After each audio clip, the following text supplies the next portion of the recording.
Leemos en Hechos 2, los versículos 37 hasta el 40.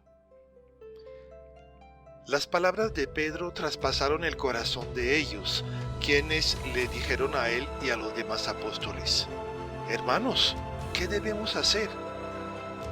Pedro contestó: «Cada uno de ustedes deben arrepentirse de sus pecados y volver a Dios y ser bautizados en el nombre de Jesucristo para el perdón de sus pecados. Entonces recibirán el regalo del Espíritu Santo. Esta promesa es para ustedes, para sus hijos e incluso para los gentiles, es decir, para todos los que han sido llamados por el Señor nuestro Dios». Entonces Pedro siguió predicando por largo rato y les rogaba con insistencia a todos sus oyentes: «Sálvense de esta generación perversa». Las palabras de Pedro tuvieron en los oyentes un efecto muy poderoso. El griego dice: «tuvieron el corazón traspasado de dolor». Este dolor es un dolor positivo, un dolor para salvación.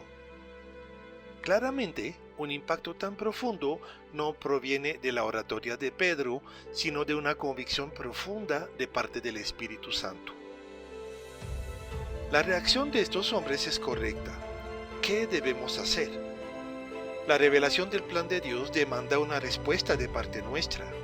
No podemos quedar pasivos o indiferentes. Por otra parte, lo que Dios nos pide no son obras, sino un cambio profundo. Tan profundo que solo Él lo puede realizar. Arrepentirse significa cambiar de mente. No es solamente un rechazo de los pecados que hemos cometido, sino de toda la forma de vivir separados de Cristo que ha sido la nuestra antes de conocerlo. En otras palabras, el arrepentimiento no es un rechazo de unos cuantos tropiezos o algunos errores cometidos. El arrepentimiento es darle la espalda por completo a una forma de vivir centrada en cualquier cosa que no sea Cristo. Arrepentidos y sed bautizados en el nombre de Jesucristo para perdón de pecados. Aquí surgen varias preguntas. ¿Por qué se habla de bautizar en nombre de Jesús y no de la Trinidad? ¿Es el bautismo indispensable para el perdón de pecado? O sea, para la salvación. ¿Qué relación hay entre el bautismo de agua y el bautismo del Espíritu Santo? En primer lugar, necesitamos entender que la validez del bautismo no consiste en fórmulas. No es un acto mágico, sino una expresión visible de una realidad espiritual. En el bautismo intervienen las tres personas de la Trinidad, pero no necesariamente serán incluidas en una fórmula. Todos los presentes en el día de Pentecostés eran fieles adoradores del Padre. Las palabras de Pedro los convencieron de que la voluntad del Padre era que reconozcan a Jesús como Hijo y se conviertan a Él. Como resultado de esta obediencia, recibirían el Espíritu Santo.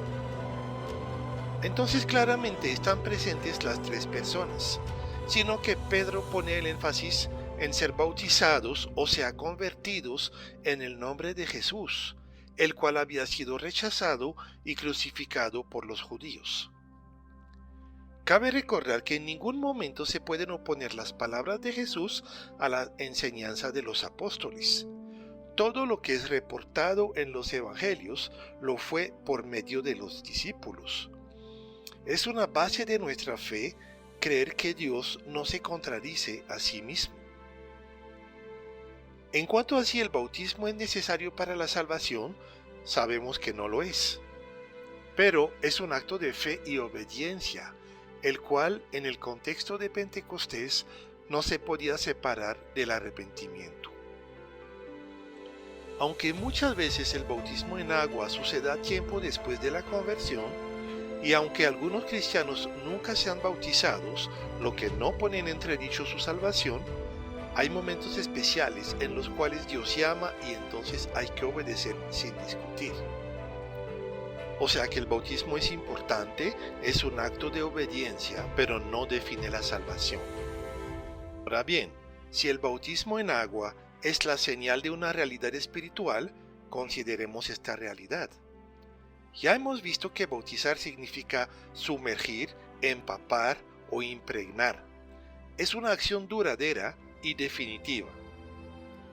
Entonces, la realidad del bautismo es que somos sumergidos en Cristo, empapados del Espíritu Santo, impregnados de la vida de Dios. Al ser bautizados en Cristo, también lo somos en su cuerpo, es decir, en la iglesia, como se dice en 1 Corintios 12, versículo 13. Claramente también el bautismo es señal de muerte y resurrección, es decir, de morir a la vida sin Dios para resucitar a la vida de Dios. Por otra parte, debemos tener presente que hay partes en nosotros que no se dejan impregnar de Dios, que se quedan impermeables a su señorío. Esas partes las tendremos que ir entregando poco a poco a lo largo de nuestra vida en el proceso de santificación. Pedro decía, esta promesa es para ustedes, para sus hijos e incluso para los gentiles. La misma promesa sigue vigente hasta el día de hoy para todos los que crean en Jesucristo.